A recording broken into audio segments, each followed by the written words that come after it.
Garuda Express, an international courier service.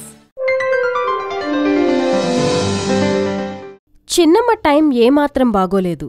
అతిగా ఆశపడి అధికారం మొత్తాన్ని తన చెప్పు చేతల్లోకి తీసుకోవాలని అనుకున్న ఆమె ఆశలు కొంతమేర తీరినా అక్కడితో సంతృప్తి చెందని ఆమె అత్యాశ మొదటికే మోసం తెచ్చేసింది.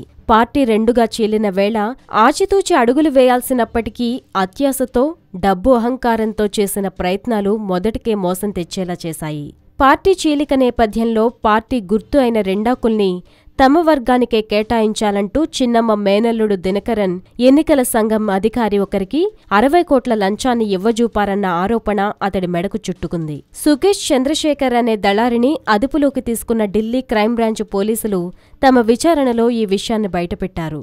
అయితే సుకేష్ చంద్రశేఖర్ ఎవరో తనకు తెలీదని, ఆ పేరు తాను వినలేదని దినకరన్ చెబుతున్నారు.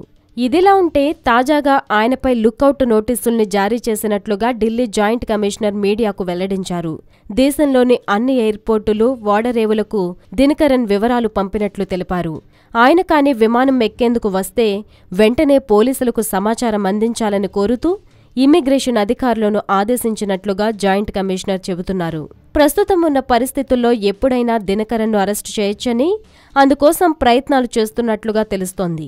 మరోవైపు తాజా పరిస్థితుల్లో దేశం విడిచి పారిపోయేందుకు ఆయన ప్రయత్నాలు చేసే అవకాశం ఉందన్న మాట కూడా వినిపిస్తోంది. ఇదిలా ఉంటే అన్నాడీఎంకేలోని 2 చీలిక వర్గాలు కలిసిపోయి చిన్నమ్మ అండ్ ఫ్యామిలీని దూరంగా పెట్టాలన్న సంచలన నిర్ణయాన్ని తీసుకున్న వేళలోనే అనూహ్యంగా చోటు చేసుకుంటున్న పరిణామాలతో తమిళనాడు రాజకీయం ఒక్కసారిగా వేడెక్కాయని చెప్పాలి.